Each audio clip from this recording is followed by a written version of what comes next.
Welcome to the December edition of Ask the Beekeeper. I'm Jim Hartman, your host. Uh, so I may have been live a few minutes ago. I don't know. Didn't seem to be working, so I started it over. So I apologize if you hear the same stuff again. So last one of the year. It's been a big year for us. It started with some real challenging times with the cancellation of the local food promotion program, where the government was buying a lot of products to give it away, and so that was a big hit to our, you know, to our business model and our revenue. I was hoping to get another year out of that, but it worked out. We just continued to work on our existing markets, and it forced me to build some new markets that I'm moving into. Of course, we had our grand opening of our facility. You know, I was just thinking the other day we were talking. It was just this time of year we were just putting the walls up inside the building, and it was so cold. It's really nice to go out there and have heat, and just have a proper warehouse and packing facility that we can work in. I actually, fun fact, I moved some pallets out of the way and put my gym out there because it's warm, and it's nice to be warm when you work out. With that, we also we had a pole barn here that we did maintenance in, and it was dirt floor, and it was rough. So we poured some concrete in there, and it was not cheap, but boy, it's so nice to have a creeper you can just roll around on and on the concrete without getting all muddy. And I'm too old for rolling around the dirt if I can avoid it. So huge blessing there. Of course, we picked up quite a bit of equipment this year. I got a couple more gators through the government surplus, and I just finished up rebuilding a tractor that I got from the St. Petersburg, Florida VA that had been parked for 5 years. 50 horsepower John Deere. That's a big upgrade. You go from a 25 horse to a 50 horse. We've still got the 25 horse, but that 50 horse, it can do a lot of stuff. So I'm glad we got that guy going and got everything working on that. We've been I mentioned some new customers. We're adding some universities. We're adding uh, Google Micro Kitchen, a couple of others, some hospitals. Uh, that's slow going. Slow going. You just gotta. It's a lot of tactical selling, a lot of guerrilla warfare on selling that stuff. So, but it is growing, and they're good customers. They pay their bills and they order on a regular basis.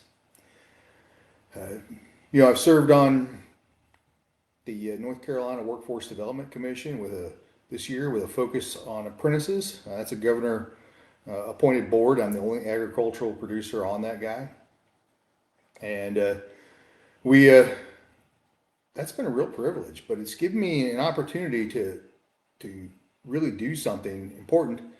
We got the Veterans Affairs to recognize in North Carolina to recognize apprentices as being eligible for vocational rehab. And I don't know why it took so long to do this, but now veterans who go to a formal apprenticeship can collect their veterans benefits in the forms of their stipend, and the apprentice sponsoring apprentice can also invoice the VA for some of their salary. So it's a big win. For me, what that meant is I was able to bring on a whole nother disabled veteran here as an apprentice. Uh, and what a blessing. Having two good, solid, retired NCOs working here with me, that's just amazing what we can get done. The first person I added was great. We got a lot more done that way, but I didn't fully comprehend what adding the second one would get me in terms of stuff getting done. I can take a vacation. That's pretty cool. So, yay, blessing. Super blessed.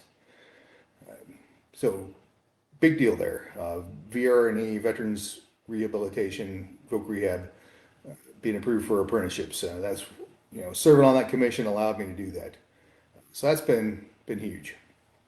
Of course, we've done a few things, for my wife around the farm. Uh, The Taj Mahal of chicken coops continues to grow. Like double the size of that thing. It's got an outdoor covered run. We just put electricity in the whole barn down there, so the chickens can have water. It's not frozen, and more importantly, Christy doesn't have to break the freezing water, which is huge. So big, big task there that we're almost done with. We'll get that finished up this winter.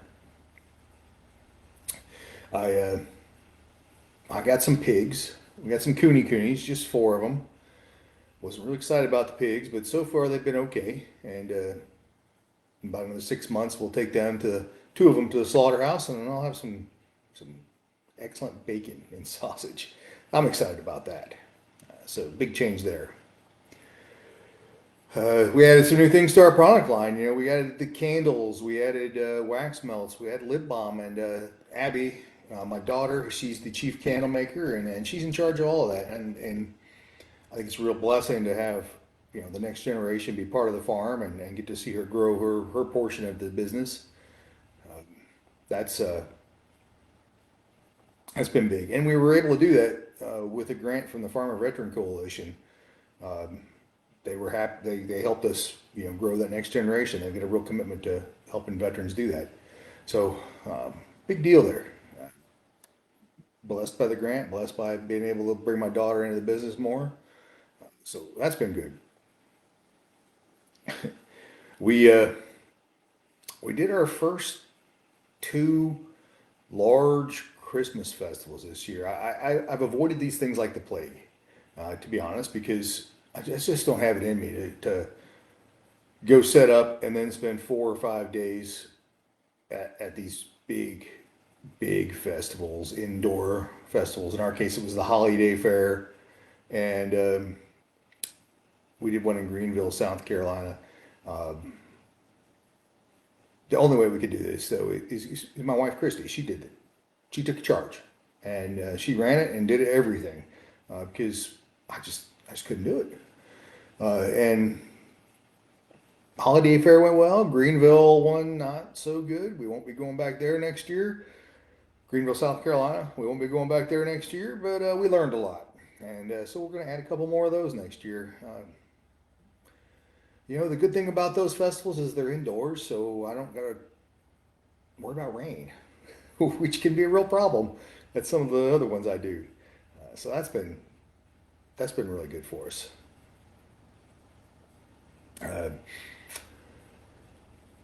we Oh, and with those candles, by the way, if you look at our Shopify site, we've got an oopsie sale going on right now. Uh, Abby's still learning how to do some things, and some of her wax melts that she did originally, we've got them on there at 40% off just because they're not the prettiest. So if you need some wax melts, scented wax melts for your house, now's the time to get it on our Shopify site. Hey Suzanne, you're asking, will our farm store be open on Saturday? It's open all the time. It's self-serve 24/7, and we take everything but Bitcoin in that joint. I even added a credit card reader this year in there. So um, Bella Farm Store has been a blessing too. Again, I my big mistake with that, two big mistakes is one, I didn't listen to my wife earlier to build it, and two, I didn't make it big enough. But it's getting the job done, and huge blessing to us. Yeah, and if you're planning to order our stuff online, order it by December 18th if you want to get it by Christmas, because, well, the postage is slow and we're going on vacation, so we won't be filling orders. Though the store will still be open if you need to come get them. Oh, one of the things I'm very excited about, as we move into new markets, is we're really starting to work on our online store more. We It's been kind of anemic, but it's kind of starting to take off for us, and uh, still not huge, but we're gonna revamp the store and do a few things to get some more content up, and well, I sure would like to sell more online. Uh, that's a that's a market that I just haven't been able to fully exploit, fully use, and boy, I sure would like to do more of that. And so that's exciting. I'm going to spend some money on that. Uh, the What are the things I learned in 2025? Boy, that's a long list. Mostly, I learned to continue to remember to listen to my wife because she's usually right. Uh, I had to continue to remember not to get frustrated. I wanted to go into winter with more hives, and we split and we built and we split and we built, and but boy, we had some late season losses after that big drought we had, and I went into winter with just a few more than I went into winter with last year, and so that was frustrating. Uh, but we'll get to it next year. Biggest mistakes I made in 2025. Oh, I don't know. Talking to CNN, that was a big mistake, I think. Uh, that was painful. The, I don't know. I'll have to think on that one. Uh, Now, I do have a request for, some of the most popular questions I get asked at this time. You know, we had purple honey for the first time this year. And no, we don't have it in stock. I get asked that like 3 times a week. Uh, that stuff sells out in like 24 hours. And if you don't know what purple honey is, it only happens in this small area of North Carolina, nowhere else in the country. No one knows where it comes from. No one knows what makes it. I got like 27 pounds of it in one hive. That's it. Uh, but yeah, we don't keep it in stock. That's a big question I have. Uh, I get a lot of demand for honey in the comb. No, I don't do that.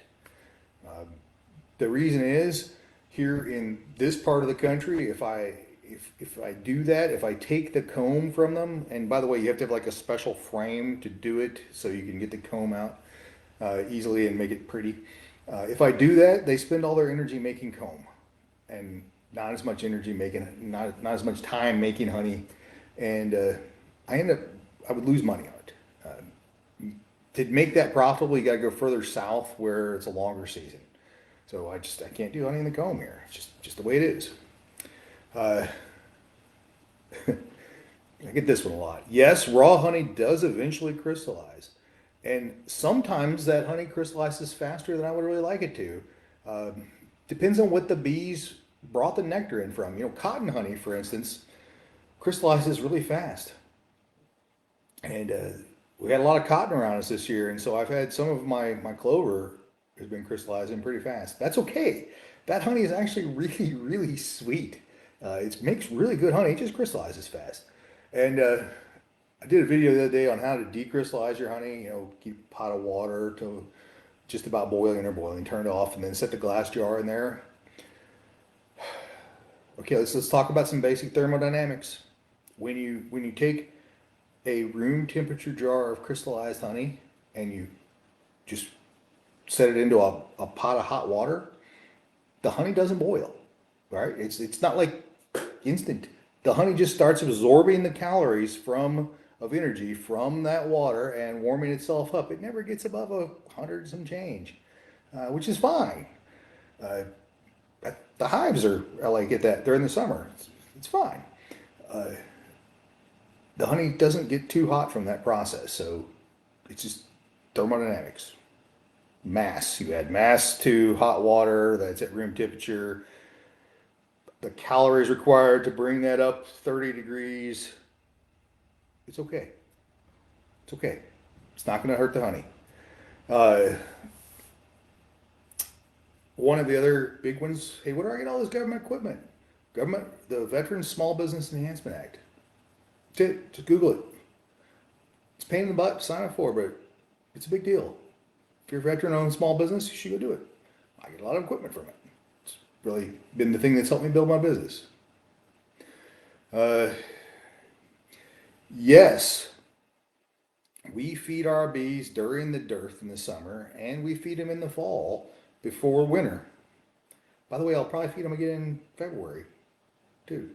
Uh, why do you have to feed your bees?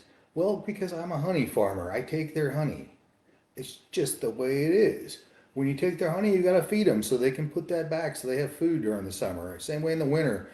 I take their fall harvest and then I gotta feed them and feed them and feed them so they've got lots of food to get through the winter. Uh, it's, it's, it's farming. It's honey farming. That's what we do. I make a living from this. I can't leave them a bunch of honey to eat over the winter because that costs me money and I have bills to pay. I have people to pay. So, yes, we feed them. We Not when the honey supers are on, obviously. You feed them when you're just growing the bees or when there's no honey out there. And when I say we'll feed them in February, uh, we'll put fondant patties on. I think I've showed you guys the fondant patties I use before. I took it back out there. I buy the 2 pound prepackaged fondant patties because in February some of these hives are going to be pretty light. Or in February, if it starts getting warm, those bees are going to wake up like they did last year. And so we throw a fondant patty on there so they've got some feed so they can be strong. Ideally, we'll throw a fondant patty and a pollen patty on in mid-February so that the queen has pollen too to get there. Question, how do we know our honey isn't full of the sugar we feed? Because we don't feed while we have the honey supers on. It's really simple. The honey supers are where the honey comes from. We feed when those aren't on there, and all of that honey that they make goes in the brood box for them to eat. Um, yeah, so that's the big stuff. Now, what am I working on? Well, we're kind of waiting for it to dry out a little bit. We have a conservation practice where we burn off half of our wildflowers every other year, and they pay us for that. USDA does. So, we're going to be doing that as soon as it dries out. I wanted to get some other conservation practices in this year, but through some vagaries of USDA rulemaking, I can't add any more until the existing one I'm doing expires in 3 years, and then I'll add some more.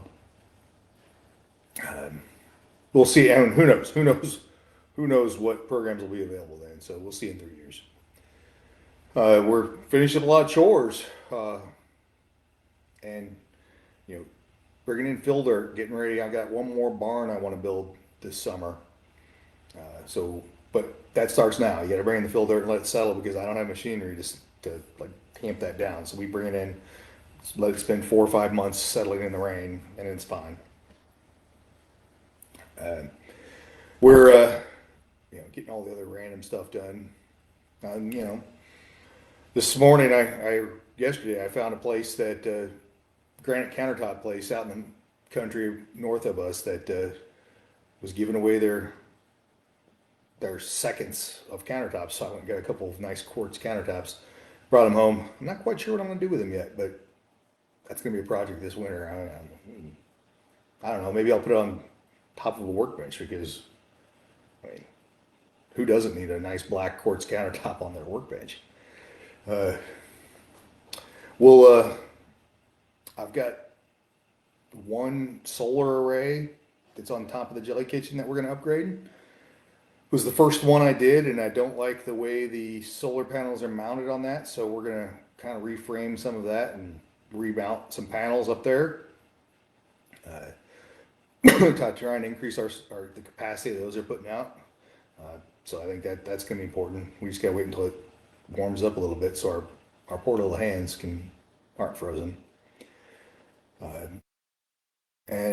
We've been out in the woods, thinning woods. I wanted to rent an agricultural mulcher to go through that thing, but it's like $4,000, and just ended up not being in the cards. But what is in the cards is the three of us with a chainsaw.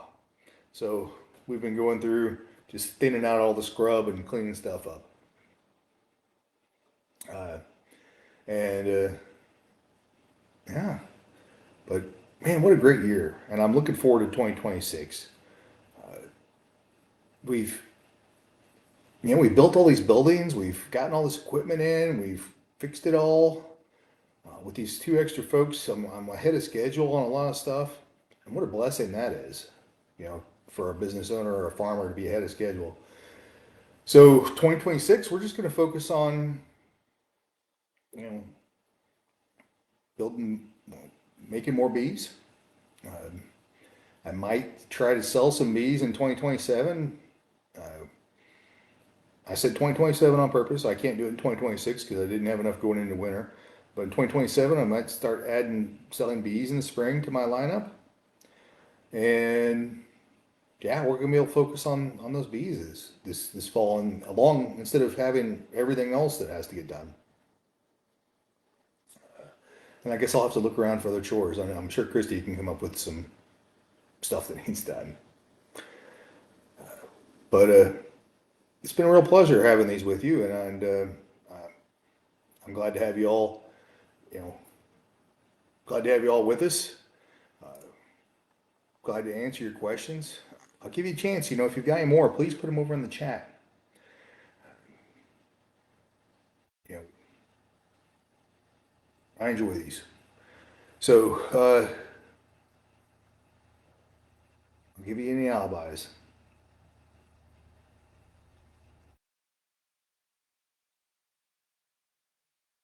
Merry Christmas. Um, Remember, the reason for the season is Jesus Christ our Lord, and without Him, none of this matters. So let's keep that in mind. And I am blessed beyond anything I deserve, and it's all because of Him. Thank you all for your attention.